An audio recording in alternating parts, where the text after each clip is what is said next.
Ok, salut, mon nom c'est Jessie. Puis aujourd'hui, il y a une vidéo vraiment intéressante que j'aimerais faire. Et cette vidéo-là, en fait, c'est simple. Ok?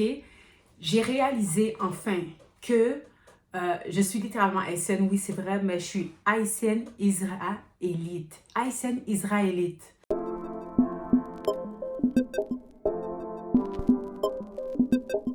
Et wow, quel statement vraiment bold à dire. Comme ça m'a pris beaucoup de temps avant de pouvoir le dire enfin, mais comme je suis tellement convaincue, Dieu m'a tellement montré que je suis comme yo, il n'y a pas d'autre. Comme c'est ça, c'est littéralement ça. Ok, donc je vais commencer avec cette vidéo et dire pourquoi j'en suis venue, comment je suis venue à ça, comment Dieu m'a guidée à ça. Donc, gros background, j'ai grandi à Québec, au Québec, Montréal, et j'ai grandi ici. Mes parents sont immigrants, donc je suis enfant d'immigrants. Et puis, donc, ça a toujours été cette balance de, à la maison, c'était vraiment comme une culture ou des valeurs, et puis à l'école, c'était littéralement différent. Donc, oui, j'avais un complexe d'être haïtienne et je me souviens qu'à l'école, souvent, quand ils parlaient d'Haïti, surtout au primaire, c'était toujours, ouais, Haïti, c'est le pays le plus pauvre, Haïti, c'est comme le plus dangereux, Haïti, c'est si, les gens de Haïti fuient le pays parce que c'est tellement misérable. Et je me souviens, j'avais comme cette honte qui était attachée à moi, le fait d'être haïtienne. Puis je regardais ma couleur de peau, j'étais comme, oh my God, tu sais, je suis noire. Puis j'étais comme juste complexée. J'étais complexée de tous mes cheveux, de mes lèvres. Mais j'avais pas nécessairement associé mes lèvres à être comme noire, mais j'étais juste... En fait, j'étais complexée, point, comme un enfant. Et en plus de ça, on me disait que mon pays était comme le plus pauvre, le plus ci, le plus ça. Et j'étais comme, oh là là. OK. Et bon, tout ça, ça a été ça. Tu sais, j'ai grandi à travers ça, certainement. J'ai eu comme cette phase où est-ce que je porte des perruques comme complètement... Ben, je vais plus dire comme où est-ce que la mode, ou plutôt la façon que je me présentais, c'était plus comme un déguisement au lieu de comme me présenter moi avec mon visage, tu vois. Comme moi, littéralement, moi. C'était déguisement, genre je cache mon identité. Donc on peut penser perruque, on peut penser, j'allais dire façon d'habiller, mais pas nécessairement la façon d'habiller ni la perruque en soi, parce que je suis pas nécessairement contre les perruques, bien sûr. Mais je vais juste dire comme si, comme ma façon de voir, comme le fashion, le maquillage et toutes ces choses-là, c'était dans une idée qui était complètement contraire, ben, dans une idée mondaine, si je pourrais dire, comme plus de tous les jours. OK. Donc là, je me souviens, à un moment donné, j'ai commencé à travailler, ça c'est au collège, non, même j'étais à l'université, j'ai commencé à travailler dans un endroit, et puis je me souviens avec ce collègue, ben, c'était pas vraiment un collègue de travail, mais c'était quelqu'un qui travaillait là, que je voyais souvent, donc c'est comme devenu un collègue de travail. Et puis je lui disais comme, oh moi j'étais vraiment intéressée à connaître mon identité, j'aimerais savoir d'où je viens, parce que j'ai comme eu cette crise existentielle où j'étais comme, yo, j'existe, et j'ai une conscience dans mon corps, comme pourquoi moi je suis moi, puis l'autre est l'autre. Je sais que cette question-là est comme un peu poussée, mais en tout cas.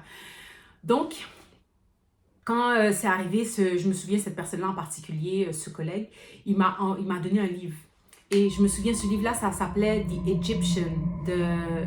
C'était l'histoire de l'humanité. C'était un livre égyptien, genre. Et j'ai commencé à lire. Je me souviens, j'ai pris des notes. Je pense que j'ai même gardé les photos, mais j'ai finalement déchiré le livre, bien sûr. Et tu sais, j'étais comme, oh, ok, je viens de là. En tout cas, bref. Bref. Et mind you, je suis baptisée depuis 12 ans, donc je connais le Seigneur et tout, mais c'est des connaissances qui me sont venues vraiment après. Bref, là finalement, à force de comme chercher, donc j'ai lu ce livre-là, je suis allée sur un autre, j'ai j'ai comme balayé, j'ai fait même des travaux visuels pour essayer de comprendre notre origine et tout. Et jusqu'à ce que je tombe sur, ben finalement jusqu'à ce que je revienne à la Bible, pour être comme plus clair. Je suis juste revenue à la Bible. Et c'est vraiment à travers là, en lisant, que comme la connaissance est commencée à venir. Et tu sais, les trucs que j'ai lus, j'ai commencé à faire des liens, j'ai commencé à comprendre maintenant cette fausse identité que je m'étais mise. Et une chose qui est sûre, si tu veux détruire un peuple, détruis son identité, détruis ses racines. Donc la langue, les noms, aussi les noms, ok? Parce que les noms tiennent, généralement quand tu tiens le nom de tes grands-parents, il y a toujours un héritage derrière. Ensuite aussi, l'histoire a été changée. Tout a été comme upside down. OK? Puis j'ai une série ici sur mon YouTube qui s'intitule Babylon in Hidden Sight. Land of Liberty. Cet épisode explique carrément tout, mais c'est en anglais. OK. Donc voilà comment je suis arrivée à m'intéresser justement à savoir qui j'étais et fouiller. Ça, c'est juste le background.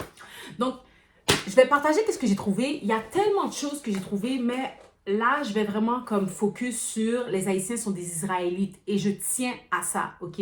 Donc, c'est sur ça que je vais focus seulement. Je ne vais pas aller trop loin et je vais donner aussi quelques références pour peut-être toi qui veux chercher ou je ne sais pas trop quoi. Ok. Donc, j'ai pris des points ici puis j'étais comme wow. Ok. Donc, tout d'abord, je vais commencer I, le mot H-A-Y, ok? H-A-Y-T-I, Haïti, parce que c'est comme ça que ça s'écrit en réalité. Donc, H-A-Y signifie montagne et Ti, T-I, tu sais, qu'on dit, Tibaï, ça, ti, ti, ti, ti, ti. Ti, le T-I signifie pas petit en réalité, ça signifie grand. Et Haïti signifie les plus hautes montagnes. Et ça, c'est juste une référence aussi, le fait que comme les prophètes dans la Bible, qu'on regarde quand ils allaient de montagne en montagne pour prophétiser. Donc, c'est ironique que Haïti est reconnu comme les plus hautes montagnes.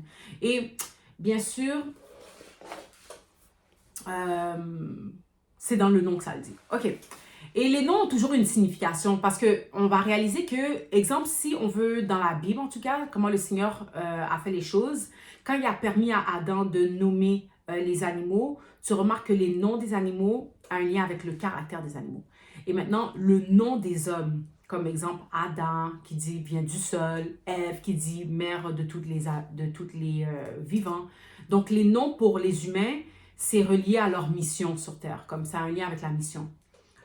Et puis, en termes de Dieu, parce que Dieu a plusieurs noms comme Adonai, Elohim, Jéhovah, vie, amour. Ça, c'est tout relié avec... Ben, amour, c'est pas nécessairement un nom, ça c'est plus des caractéristiques, mais les noms de Jéhovah sont reliés aussi à son pouvoir, les choses qu'il, lui, peut faire. OK? Donc, c'est toujours relié. Le nom, c'est jamais aléatoire. OK? Donc, je continue. OK, so... Le premier point que j'aimerais sortir, ok, après la définition de Haïti, c'est les habitants sont des Israélites. Ouais, c'est ça. Les Haïtiens sont des Israélites et non des descendants d'Afrique. Parce que ça, c'est quelque chose que j'entends tout le temps. Oh, on vient de l'Afrique, on vient de l'Afrique, on vient de l'Afrique. Ouais, mon attention a été, comme j'ai commencé à me poser des questions, à force de voir le mot nigger, je le dis, excuse-moi, mais le mot N-I-G-G-E-R. Et là, je pensais à Nigeria et j'étais comme, est-ce qu'il y a un lien? Comme, est-ce que le fait nigger, Nigeria, est-ce qu'il y a un lien? Et je sais que j'entendais souvent les gens dire « Oui, les Haïtiens viennent du Bénin, les Haïtiens viennent du Bénin, les Haïtiens viennent du Bénin. » Jusqu'à ce que je fais des recherches comme qui n'a vraiment rien à voir avec ça. Et je tombe sur le Met, un musée qui se retrouve à New York. Et il y a ce masque, un masque qui s'appelle le masque Bénin, un masque d'Afrique, Bénin. Et justement, c'est un masque nigérien. Et là, j'ai fait « Voilà !» Voilà, Seigneur, merci, tu as répondu. Alors, effectivement, il y a une différence entre les Nigériens et les Haïtiens. Les Haïtiens sont des Israélites, les Nigériens sont de l'Afrique, OK? Et tu sais, comme on entend souvent cette histoire, oui, quand il y a eu l'esclavage, justement, ils ont pris des gens de Bénin, les ont amenés dans la terre d'Haïti. Et il ne faut pas oublier aussi, quand il y avait eu en 1801, entre 1801 et 1804, quand Dessalines était au pouvoir, la constitution haïtienne, quand tu regardes, est écrit « armée indigène ». OK? Alors, c'est important de savoir que sur l'île d'Haïti, quand les Européens sont venus comme coloniser, donc quand je dis Européens, il y a l'Espagne qui rentre parce que Colombie, Christophe Columbus, bref. Quand ils sont venus coloniser, alors ils ont trouvé des indigènes. Et maintenant, pourquoi c'est important de dire indigène? C'est quoi un indigène? Un indigène, si on regarde dans l'étymologie, un indigène, on peut relier ça au mot Esdras, Esdras. Le livre de Esdras, en anglais, Ezra, Ezrach, des fois dit comme ça. Et si on regarde l'étymologie de ce mot-là, ça veut dire indigène, un natif du sol, un Israélite, quelqu'un qui vient de cette terre même, ok? Alors, c'est ça la définition d'un indigène. Alors, ça voudrait dire que quand les Européens sont venus en Haïti, ils ont trouvé des indigènes du monde qui vivait déjà là. On va dire aujourd'hui des Amérindiens, ou on peut, des fois, on donne le nom aussi de Indiens. Mais j'aimerais aller justement sur cette histoire de 5 continents, ok? Donc, un autre point que j'aimerais amener, ok? Donc, 2, j'ai dit la Terre est... donc 2, j'ai dit... 1, j'ai dit la définition d'Haïti. 2, j'ai dit les habitants sont des Israélites et non des descendants d'Afrique. 3, les Nègres qu'on fait référence à eux, c'est des gens qui viennent du Nigeria, du Bénin. Et non, c'est pas vrai. Comme oui, là, aujourd'hui, il y a probablement eu des mélanges parce que, bon, ok, à force de rester sur une terre, mais en réalité, c'était deux peuples différents. Quand on parle de les nègres, les négros, et quand on parle des Amérindiens et des Israélites.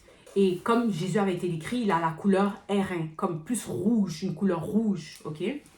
Comme on pourrait dire aussi indien. Ce serait un mot adéquat aussi. Ok, donc je continue, ok?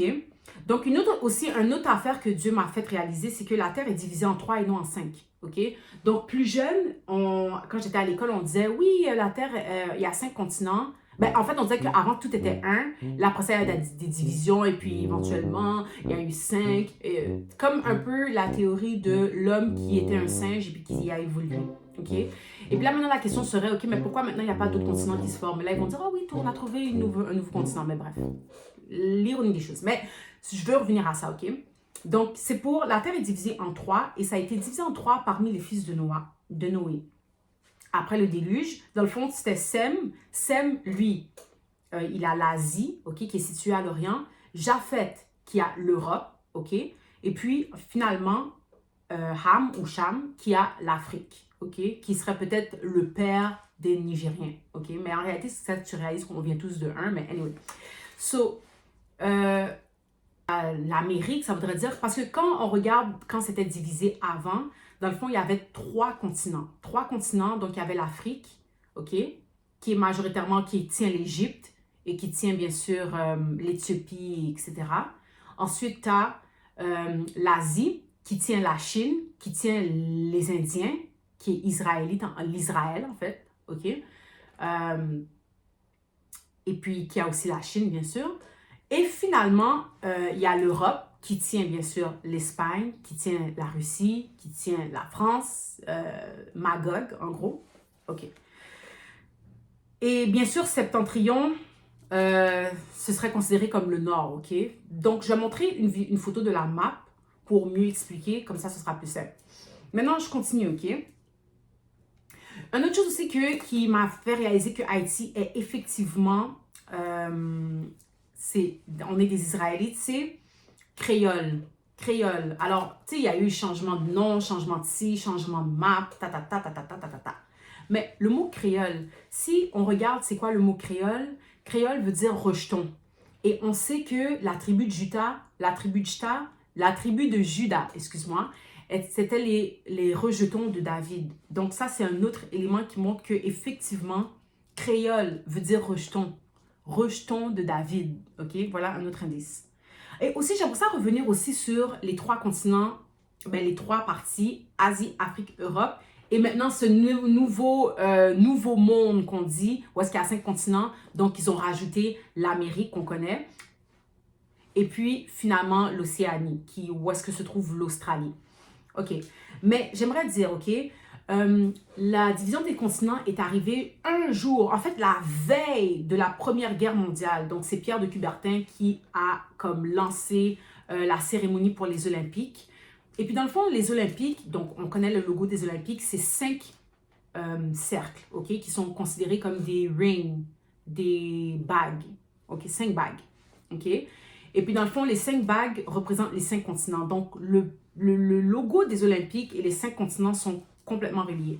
Mais ironiquement, il y a justement eu une cérémonie avant que pour officialiser justement la création des Olympiques. Et les Olympiques en réalité représentent les 5 principautés les plus puissantes. Et en d'autres mots, on pourrait dire ça représente Santeria. Santeria qui veut dire Santa, qui veut dire Saturne, qui veut dire Satan, en d'autres mots. Alors, ce nouveau monde, ces 5 continents, en réalité, n'existent pas. Maintenant, vous allez me demander, OK, mais toute cette technologie, les GPS, les ci, les ça. Ça, c'est quelque chose que je vais adresser dans ma Babylon in Hidden Side, dans cette série-là. Mais pour le moment, c'est juste pour expliquer que, effectivement, on vit dans une grosse déception. Et il y avait un verset qui disait que Israël va se réveiller de cette déception, de cette grosse... ou sinon, il va y avoir un réveil. Ouais, je pense qu'on est dans ce réveil-là. Enlightenment. OK, bref. OK, je continue. Mais pour revenir, OK, alors l'affaire des 5 continents, c'est pas un fait physique, OK? C'est comme un fait genre spirituel. C'est spirituel parce qu'on parle de démons ici. Parce que souvent, on tend à oublier qu'on est... Le monde ici n'a rien à voir avec nous. On est l'image de Dieu. Satan veut attaquer l'image de Dieu. C'est pas toi en soi qui va attaquer, mais c'est parce que tu portes l'image de Dieu, il veut t'attaquer. Et maintenant, en plus, si tu as le Saint-Esprit, oui, c'est encore, il veut ta peau. mais celui qui est en toi est plus fort que celui qui est dans le monde. Ok, je continue. Je continue. Proof. Maintenant, Milo, la cité de David qui est mentionnée dans l'Ancien Testament qui se faisait bâtir. Alors Milo, ironiquement, justement, il y a Milo en Haïti, la ville de Milo. Et la ville de Milo en Haïti se trouve dans le nord d'Haïti. C'est là où est-ce qu'on retrouve le palais Sans Souci. Et c'est ça, c'est la cité de David, en gros. Maintenant, il y a aussi Milo, ce qui est intéressant, ce qui avait pris mon attention, c'est en regardant les photos. Moi, je suis jamais allée en personne en Haïti encore, mais éventuellement, Dieu fait grâce, je sais qu'on va retourner. Jérémie 29, 28 et 30 à lire. Ok, si tu es haïtien, il faut que tu lises ce verset-là. Bref, mais, excuse-moi. Ok, donc c'est ça. Donc, c'est ça, il disait que l'abomination, la désolation va... Ok, ouais, il y a un verset Matthieu 24, 15. Je vais le lire, ok. Lorsque vous verrez l'abomination de la désolation établie là où elle ne devrait pas être. Et où est-ce que la désolation ne doit pas être? Dans la ville sainte, dans la terre sainte. Et je pense qu'on référait à la terre où est-ce que Dessalines a construit comme la terre sainte. Que celui qui lise fasse attention. Et maintenant, ça a pris mon attention parce que je regardais les photos du palais Sans Souci et j'ai remarqué une statue, la statue de Marie-Louise. Et c'était la femme du roi Henri Christophe I. Dans le fond, elle, je pense qu'elle était un esprit. Sincèrement, je pense pas que c'était quelqu'un qui était comme... Il n'y a pas d'image d'elle, il n'y a pas d'image. On voit juste les images de ses enfants et de son mari. Mais elle, tout ce qu'on a, c'est une statue. Une statue qui se trouve dans les décombres, ou je sais pas si... Ouais, dans les décombres. Et puis là, on voit, elle a le fameux sein droit qui est retiré, dans le fond, qu'on voit, qui est exposé, son sein droit qui est exposé. Et ça représente libère, ça représente liberté. Mais là, on va dire, oh, liberté, je suis libre, je monte mon corps. Non, non, c'est pas ça qu'il veut dire. Quand ils disent libère, là, ce qu'ils veulent te dire, c'est que c'est un esprit qui s'appelle libère. C'est l'esprit de l'ivrognerie, de l'immoralité sexuelle, Medusa, Versace. Pensez à toutes ces brands, ok? Et cette même statue, si elle a, je pense que c'est en 1811 qu'elle a été bâtie dans les lieux, ou qu'elle a été sculptée, et bien, justement, cette même statue, si on regarde à Paris, alors il y a une peinture qui s'appelle Portrait d'une négresse. Alors on voit encore ce même sein droit débalayé, qui est montré, encore libère. Donc ce lien-là, et puis c'est en France, tu vois, le lien de la France et justement d'Haïti. Et ce qui est aussi très ironique, c'est que cette même Marie-Louise, qui était la femme de Henri Christophe, donc la soi-disant reine, ok, mais ce que je pense qu'elle était plutôt un esprit, une principauté, ok, parce que c'est pas la chair et le sang qu'on se bat. Ok, donc cette femme, elle avait 3 enfants, une de ses enfants s'appelait Athéna ou Athénaïs, ou on pourrait dire Athéna. Et on connaît la Bible, quand ça dit la ville de Athènes, ils étaient connus pour écouter les nouvelles. Et les nouvelles, c'est comme ça qu'ils décodent. Mais bref, je ne vais pas rentrer dans ces détails-là. Mais justement, quand Athénaïs est parti, donc ils sont partis en exil en Italie, ok, quand le roi Henri-Christophe est décédé, quand on l'a tué en fait, quand il a été tué. Et puis, elle est partie en Italie, sa fille est morte en 1851, ok, Athénaïs, elle est morte avant sa mère. Et puis, en 1951, la statue Athéna de la liberté est apparue à New York. Écoutez, je ne sais pas comment expliquer ce lien-là, mais on voit très bien que là, on est en train de parler d'esprit, là. Quand on dit qu'elle a voyagé, elle est partie en exil, ok, on parle d'un esprit qui est parti en exil, ok? On ne parle pas de quelqu'un qui a pris l'avion, puis, ok? Ok, je vais continuer. Et puis maintenant, la désolation. Ça m'a fait aussi penser maintenant, après ça, à celle qu'on appelle Dragon Woman. Elle qui était avec Duvalier, je ne vais pas dire son nom, mais elle s'appelle Michelle. Et ironiquement, c'est le même nom que la femme du président, du 44e président, s'appelle Michelle ou Michael. OK? Donc, et ce qui est ironique, Rihanna vient de Saint Michael, mais bon, on va rester là. Alors, c'est ça. Donc, Michelle Bennett, elle est la représentation du Dragon Lady. Qu'est-ce qu'un Dragon Lady? Dragon Lady, si on connaît un peu les termes qui sont utilisés, Dragon Lady, ça veut dire une femme trans, une trans. Ça veut dire comme un homme qui s'est mis en femme, dans le fond. Ben, qui s'est comme transformé en femme. C'est ça que ça veut dire Dragon Lady. C'est le terme qu'on utilise. Et puis, Dragon dans la Bible, c'est dans la dans la Bible, en tout cas, on parle de Babylone. On parle de Babylone, littéralement. OK? Oh oui, je voudrais juste faire le lien aussi avec la France puis Athéna. La tour Eiffel, en haut, là, la pointe, là, ça s'appelle Athéna. Juste, et puis c'est relié à la communication, tous les systèmes, télévision, toutes ces choses-là. Et puis, ironiquement, justement, alors Bennett, Dragon Lady, elle a fait venir la télévision chez les Haïtiens, dans les maisons, dans les demeures, quand elle était au présidentiel. Et pourquoi, vous me demandez peut-être? Eh bien, c'était pour défiler, c'était pour hypnotiser la masse, pour les influencer. Alors, la première forme d'influence, une propagande, ok? Utiliser la télévision pour influencer l'esprit de la masse. Et puis quand on regarde les choses à la télévision, ça a toujours la plus grandiose que ce que c'est vraiment. Parce qu'une personne dans un écran, là, comme moi, là, j'ai l'air comme, si on me met dans un big screen, je vais avoir l'air comme si j'ai autorité. Mais en réalité, si vous étiez assis devant moi, et puis on était des millions devant moi, vous serez obligé de mettre des jumelles pour me voir, là, ok? Façon de parler. Pour dire que la télévision amplifie. Alors, ensuite, ok, il y en a beaucoup qui disent qu'elle était même pas haïtienne, qu'elle était probablement française. Aussi, elle est celle qui a fait faire venir la Mère Teresa et le pape dans le sol de la Terre Sainte. Et c'est quelque chose qui était très, très, très... comme on voulait pas ça. Parce que même dans la constitution de Dessalines, c'est seulement les Haïtiens qui pouvaient avoir une terre haïtienne. Un étranger ne pouvait pas avoir des biens dans le pays, ni une terre, ok? Donc, c'était très strict dans les... En tout cas, dans les règles et tout. Et puis, une des règles, c'était qu'ils n'allaient jamais permettre au pape ni à Mère Teresa de venir parce qu'ils sont considérés comme l'Église catholique, les Romains, les ennemis. Okay. Son mari, aussi, elle était comme le centre de l'attention. Alors, on l'appelle Dragon Lady. Elle était le centre de l'attention. On aurait même dit qu'elle dirigeait son mari. Comme, bien sûr, je ne la connais pas, mais pour voir les images, c'est comme si on parle plus d'elle qu'on parle de son mari, si je peux dire ça comme ça. Plus de ses bienfaits. Et son mari a l'air plus comme du petit ourson qui fait tout ce qu'elle dit. OK. Et aussi, il y a ce principe que les Romains utilisaient, donc Santa Santeria, Santa Claus, dans le temps, quand c'était Noël, OK, dans Saturnalia, Noël, leur Noël à eux, le Noël païen. Alors, ce qu'ils faisaient, c'est qu'ils se déguisaient en Père Noël, qui est Satan en réalité, et puis ils avaient un homme blanc déguisé en Israélite avec un visage peint en noir. Aujourd'hui, le terme qu'on utilise pour ça, c'est blackface. Donc, encore de Dragon Lady. Is she a blackface? Is she even a lady? OK. Je continue encore pour preuve que les Haïtiens sont des indigènes. OK. Artribonite. OK. Le lieu où est-ce qu'il y a le jardin. Alors, ça, c'était là où est-ce qu'il y avait l'esclavage. Je pense que, ben, comme Marie-Louise vient de Artribonite, puis même King Henry, elle était née libre et puis lui, il était esclave dans le temps. Et puis, je pense aussi comme la révolte qu'il y avait eu, c'était relié avec ce lieu-là, ok? C'était un lieu de plantation. Et puis, ce lieu-là était référé comme, je pense, par le roi de France, c'était comme Louis XIV, il a référé à ce lieu comme le Jardin d'Éden. N'est-ce pas une autre preuve? Ok, je continue.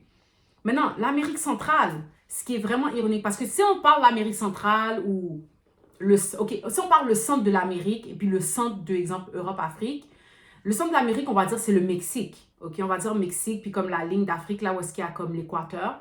Et puis si tu continues de l'autre bord, on aurait dit comme la Mésopotamie, là où est-ce que...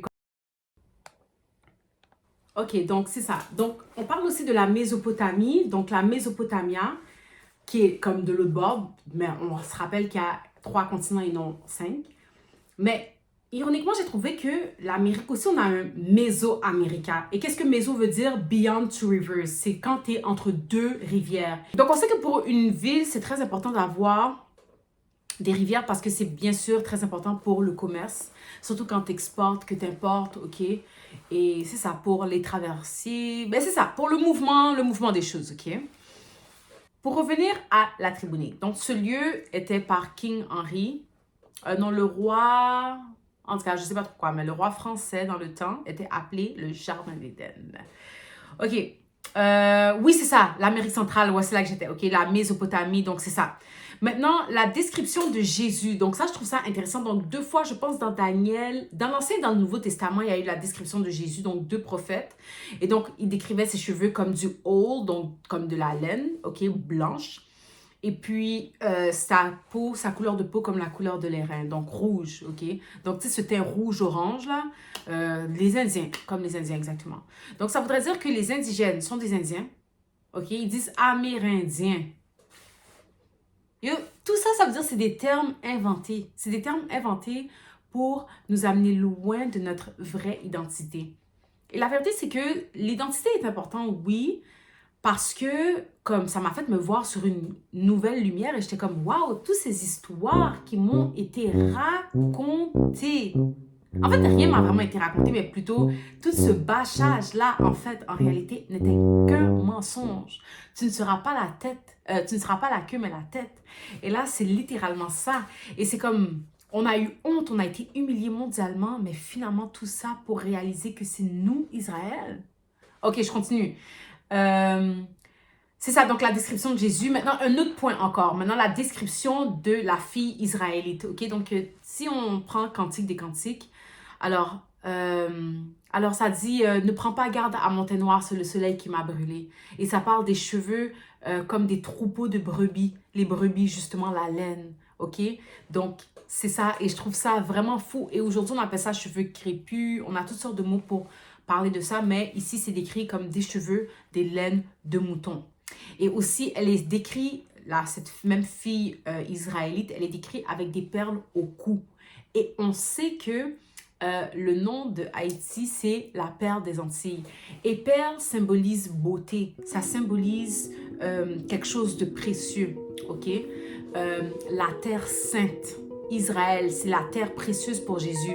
Et je sais qu'on dit souvent que l'Église est la femme de Dieu. On est le corps de Dieu, oui. Mais vraiment, la femme, la terre, c'est la terre sainte. La femme de Jésus, devrais-je dire. C'est vraiment la terre sainte, la terre d'Israël. Et on sait que l'homme est fait de terre, certes. Indigène, en tout cas, né de la terre, en tout cas, whatever. Ok, je continue. Oh, j'ai plus rien écrit d'autre. Ok, j'ai plus rien d'écrit d'autre. Mais c'est ça, je voulais partager ça parce que ça me brûle vraiment. Parce qu'on dirait que ces derniers jours, j'arrête pas de... C'est comme si, partout où est-ce que je passe, c'est comme si on me provoque à parler du fait qu'en réalité, les Noirs sont des Israélites. Et toutes ces photos, ces vidéos qu'on nous présente, ces images, ok, ces images, ces fausses images. Parce que qui produit ces images en réalité? C'est les studios comme Warner Bros, tous les studios de télévision, CBS, comme les news channels. Tu comprends qui les produit? Et puis ça appartient à qui? Ça appartient à l'Europe, ça appartient à l'Angleterre, Columbia. Ça appartient à l'Empire romain, au catholicisme. Alors en réalité, si c'est eux qui nous ont créé ces images-là, pourquoi y croire? Tu comprends? Pourquoi pas juste croire la Bible? Même s'ils auraient modifié la Bible, il y a des indices qu'ils n'ont pas pu retirer parce qu'on sait que Dieu est plus fort. Celui qui est en toi est plus fort que celui qui est dans le monde. Dieu est bien plus fort que Satan, ok? Et d'ailleurs, Dieu a créé Satan. Dieu a créé Satan pour un but. Mais bref, qu'est-ce que je voulais dire encore? Oui, c'est ça. Il y a ce verset qui dit dans la Bible, ils disent qu'ils sont des Juifs, mais ils disent qu'ils sont des Juifs, mais ils sont de la synagogue de Satan. Et ça, on retrouve ça dans Apocalypse. Et je trouve ça intéressant parce que tous ces Juifs qu'on voit avec les longs chapeaux noirs, ok, avec l'habillement noir, en réalité, je vais vous dire, cet habillement-là, c'est en réalité l'habillement d'un magicien. C'est exactement, la synagogue de Satan, c'est exactement leur habillement qu'ils portent, même quand tu vas dans un magic show puis qu'ils te sort un lapin de nulle part. C'est tour de magie. C'est exactement le même habillement qu'ils ont. Et puis, je ne veux pas bâcher ou quoi que ce soit, mais c'est pour dire comment on a été vraiment... écoute, on a été dans un fou... On est perdu. Et aussi, il y a une musique vidéo de Beyoncé qui s'appelle Formation, qui dit « Ok, ladies, now let's get information. Asley. » Et puis, dans ce vidéoclip, tu vois qu'elle dit « I like my Negro nose in Jackson 5 nostrils. » Après, elle fait la différence entre un Negro et un Creole. So, j'ai trouvé ça intéressant. Quand elle a fait ça, ça m'a vraiment comme... Ok, ça m'a dit, est-ce que c'est une confirmation? Parce que qui écrit ces paroles? C'est pas Beyoncé qui écrit ces paroles. Est-ce que Beyoncé existe même vraiment? Est-ce qu'elle n'est pas juste tout simplement une image taillée? Mais pour dire que la distinction qui a été faite, c'est comme si ça m'a poussé davantage à réaliser que les Nigériens, c'est eux qu'on réfère à nègres, comme ceux qu'on a traversés dans les négriers pour venir sur la terre sainte pour être esclaves, ou tout simplement en Amérique en général. Je sais pas. Et puis de même aussi, les Israélites aussi étaient esclaves. Sont esclaves aussi. Aujourd'hui, comme ici, en réalité, ce que j'essaie de... comme ce qui me trouble vraiment, c'est de réaliser qu'on est sur la terre de l'ennemi. On pense, comme les Haïtiens... En fait, je vais dire, comme... Ce que j'ai remarqué, c'est que on a poussé les Haïtiens hors du pays pour prendre le pays. On les a dit, hey, ce pays-là, c'est vraiment de la MERDE. Ailleurs, là, vous allez être libre. Libère la liberté. Statue de la liberté. Libère Athéna, qui est en réalité Athènes. Qui est en réalité une abomination, qui est en réalité Babylone. Alors, on a des Haïtiens qui sont allés en Floride, on a des Haïtiens qui sont allés à New York, on a des Haïtiens qui sont venus ici au Canada. Et puis, en réalité, c'est comme, ils sont partis en captivité. Et quand, en fait, pourquoi j'arrive à dire ça et à réaliser ça, c'est quand j'ai réalisé qu'on n'était pas sur la terre. Écoute, tout est un mensonge. On n'est pas sur la terre promise. Non, je ne vais pas dire ça. Pas ça.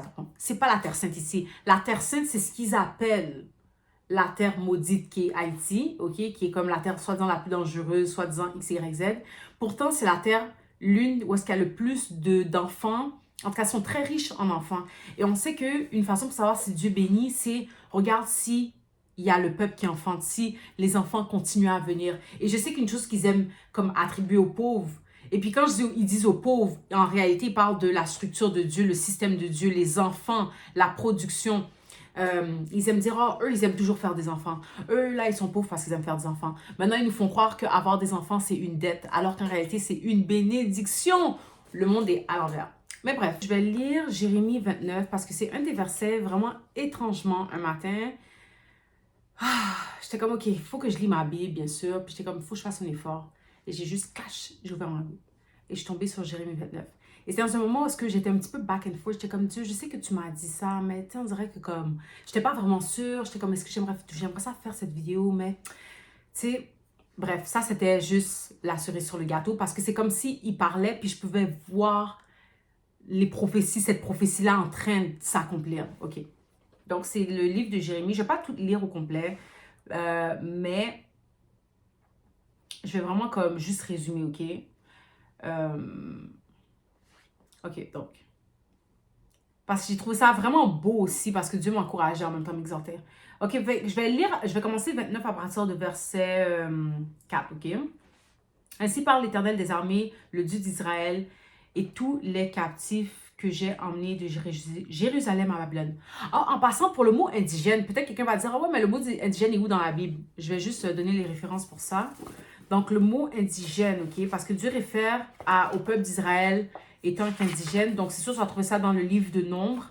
Mais sinon, pour être plus spécifique, dans Exode 12, 19, ok? Il fait la différence entre indigène et étranger. Et tu vas trouver ça aussi dans Exode 48, 12, 48, 49, encore indigène, étranger. Dans Lévitique encore, Lévitique 16, 29, Lévitique 17, 15. Dans le livre de Lévitique, comme il dit, Dieu réfère à indigène à plusieurs reprises. Ok, donc indigène, étranger. Indigène, étranger. Mais Dieu, il est clair là, il dit, il protège aussi l'étranger là, c'est pas juste l'indigène. Comme c'est pas juste Israël qui est sauvé, ok? Juste pour être clair. Ok, donc je vais lire ici. Le salut est comme littéralement pour tous ceux qui l'acceptent. Ok, bien sûr. Tous ceux qui l'acceptent, parce qu'il y en a qui vont refuser. Ok, alors l'Éternel des armées, le Dieu d'Israël et tous les captifs que j'ai emmenés de Jérusalem à Babylone, bâtissez des maisons et habitez-les, plantez des jardins et mangez des fruits. Donc tu vois, tous les captifs que j'ai amenés de Jérusalem à Babylone. Et c'est fou parce que on le voit pas comme ça, mais ici on est à Babylone, là, comme les églises catholiques abandonnées ici, là, ça nous prouve que c'est Rome qui domine ici. Donc c'est un Babylone, parce que Babylone a plusieurs têtes. Avant c'était juste un, mais là dans la fin des temps il va y avoir plusieurs têtes. 7 têtes, 10 cornes, je sais pas trop quoi. Ok, je continue. Ok, donc il nous a amenés à Babylone. Donc nous qui sommes ici, on voit comme si tout est en train de s'effondrer. Le système s'effondre, le système de santé, les économies, tout est en train de s'effondrer, ok? Le pays est en train de s'effondrer, tout augmente, puis on est tout comme sur le bord du coup. Mais là, je sais que j'entends souvent les gens dire comme « Oh, on ne devrait pas faire d'enfants, c'est comme une dette. » Tu comprends, je veux dire? Mais pourtant, lui, Dieu, il dit le contraire. Et ou pas, Dieu dit « Ne vous conformez pas au siècle présent. » Donc ici, il dit bâtissez des maisons, habitez-les, plantez des jardins, plantez. On pense à l'épicerie, bref. et mangez-en les fruits. Prenez des femmes et engendrez des fils et des filles. Prenez des femmes pour vos fils et donnez des maris à vos filles, afin qu'elles enfants des fils et des filles. Multipliez-vous là où vous êtes et ne diminuez pas. Est-ce que vous entendez ça? Recherchez le bien de la ville où je vous ai emmené en captivité. Donc, c'est Dieu qui vous a envoyé, oui. Parce que Dieu, le diable lui appartient. Donc, même si tu es en captivité, et même si, exemple, tout ça, Dieu est au contrôle de tout, ok? Et priez l'Éternel en sa faveur, parce que votre bonheur dépend du sien. Car ainsi par l'Éternel des armées, le Dieu d'Israël, ne vous laissez pas tromper par vos prophètes qui sont au milieu de vous et par vos devins. N'écoutez pas vos songeurs dont vous provoquez les songes. Et ça tient aussi à toutes ces vidéos YouTube qui font des fausses nouvelles sur X, Y, Z. Ok? Toutes ces vidéos YouTube qui sont mensongères, qui disent « Ah oui, tel président va être ci, tel président va être ça ». Ça, c'est comme aussi une forme de songe. Et oui, on les provoque parce qu'ils sont payés. Quand on regarde leurs vidéos, ils sont payés pour parler ces faux songes. Alors, je continue. Car c'est le mensonge qu'ils vous prophétisent en mon nom. Je ne les ai point envoyés, dit l'Éternel.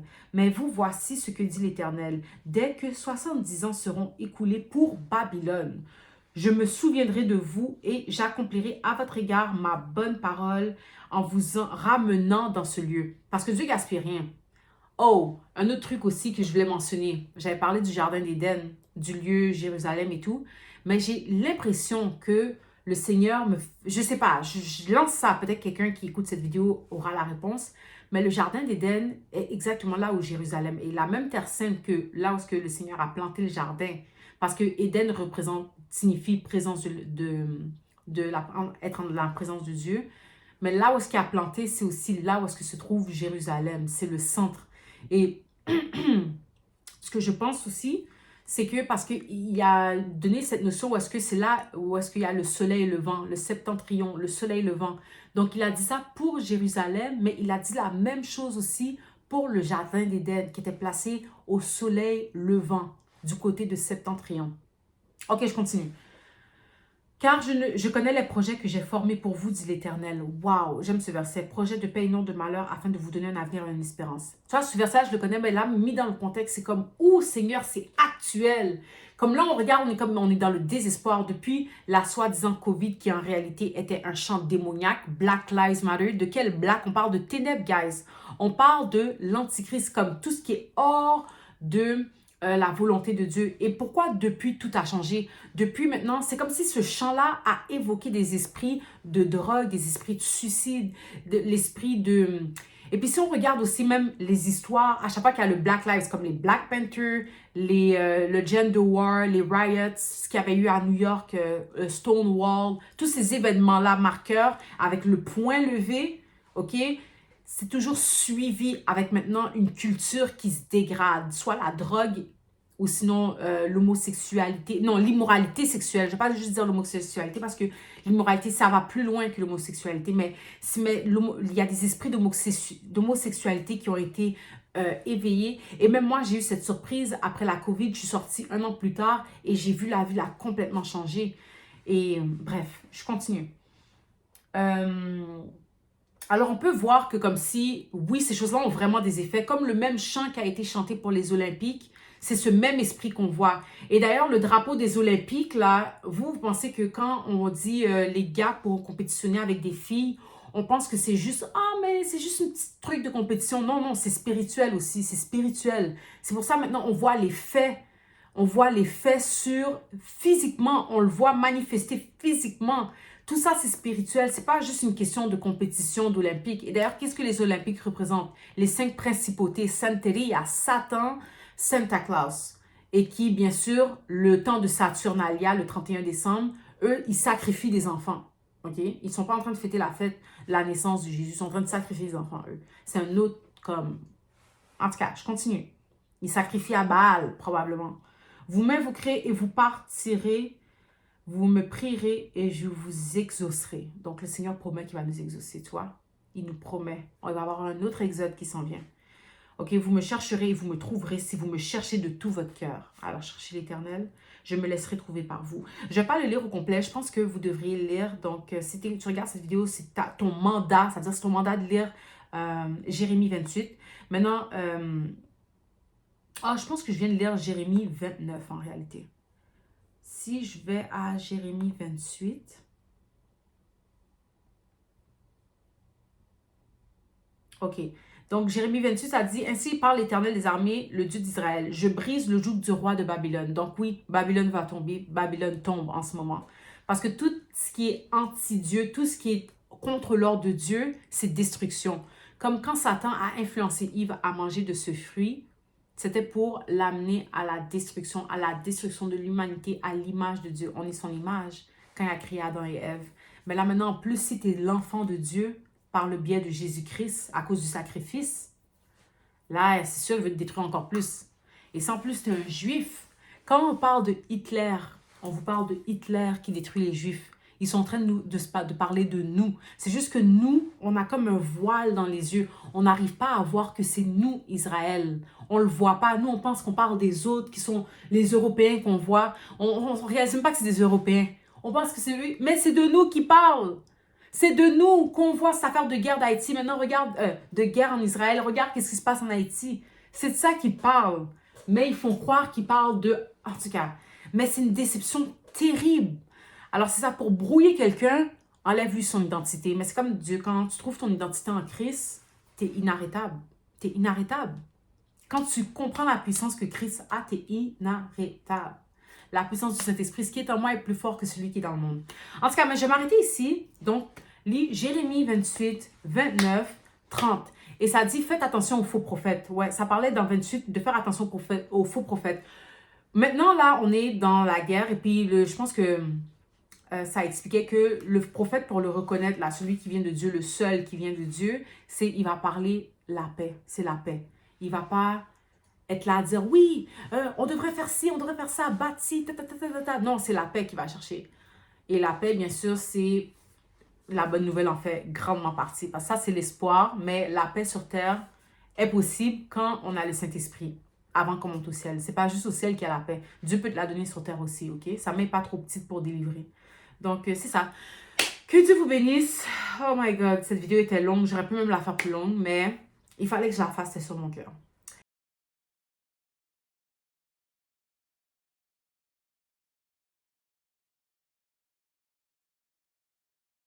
Ton nom est puissant et ton nom guérit. Ton nom est vie.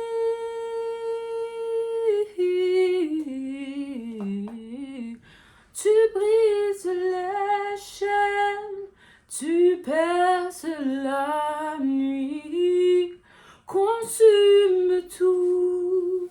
Ton nom est tout puissant. Oh, oh, oh, oh, ton nom est puissant. Non, c'est la vie. Non, c'est la vie. Craser toute forteresse, clairer nos ténèbres, vinaigre d'hiver.